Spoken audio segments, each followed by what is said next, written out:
ఇది మనము త్రిశతి అనే పద్య శతకంలోనిది భర్తృహరి రాసిన దాన్ని తెలుగులో ఏనుగు లక్ష్మణ కవి రాయడం జరిగింది. ఆ పద్యాన్ని ఇప్పుడు చెప్పుకోబోతున్నాము.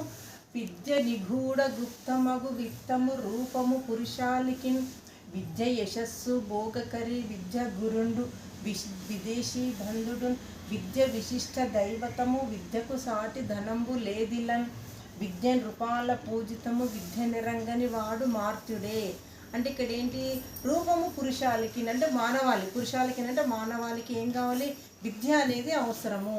అది ఎలా, విద్య మనకు నిగూఢంగా ఉంటుంది, గుప్తమగు విత్తము రహస్యంగా దాగి ఉంటుంది, ధనం లాంటిది, రహస్యంగా దాగి ఉన్న ధనం లాంటిది విద్య.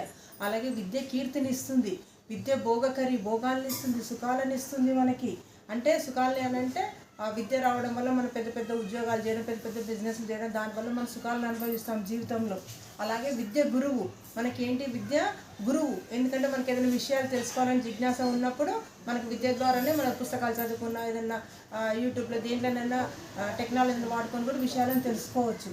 అలాగే విద్య విదేశీ బంధువుని, విదేశీ బంధువు అని అంటే మనం ఏదైనా విదేశాలకు వెళ్ళినప్పుడు మనకి వాళ్ళకి ఏంటి మధ్యన ఒక వారధిలాగా ఉంటుంది. ఇప్పుడు అమెరికా లాంటి దేశాలకు వెళ్ళినప్పుడు మనం ఇంగ్లీష్లో మాట్లాడేస్తే అక్కడి ప్రజలలో మనం కలిసిపోతాం, అది మనకి వారధిలాగా కూడా పనిచేస్తుంది. అందుకే విదేశీ బంధువు కూడా అవుతుంది, అంటే చుట్టంలాగా మనకు పనిచేస్తుంది.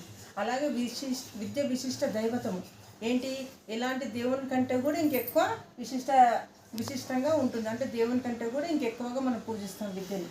అలాగే విద్యకు సాటి ధనంబు లేదు ఇలన్ అంటే భూమి మీద విద్యకు తూగగలిగిన అసలు ధనం, ఎంత ధనం ఇచ్చినా కానీ విద్యను ఎవరం కూడా కొలవలేము అని. భూమి మీద ఇళ్ళ మీద అంటే భూమి అని అర్థం. అలాగే విద్య నృపాల పూజితం, రాజులు కూడా విద్యను పూజించారు. ఎలా, పండితులను విద్వాంసులను కూడా పూజించడం జరిగింది. అంటే రాజులు కూడా విద్యను చాలా ప్రోత్సహించడం జరిగింది పూర్వకాలం నుంచి కూడా. అలాగే విద్య నిరంగని వాడు మార్త్యుడే. మార్త్యుడే అని అంటే అసలు మనిషి, విద్య రానివాడు మనిషి కాదు. మన పెద్దవాళ్ళు ఒక సామెత చెప్పేవాళ్ళు, ఏంటి, చదువు రాని వాడు వింత పశువు అని చెప్పేవాళ్ళు. అంటే వాళ్ళు వింత పశువు కూడా కాదు, వింత పశువుతో పోల్చడం జరిగింది. అంటే ఏంటి, మనిషికి విద్య చాలా ముఖ్యమైనది, అవసరమైంది అని దీని భావము. ఇది ఏనుగు లక్ష్మణ కవి దీనిని రాయడం జరిగింది.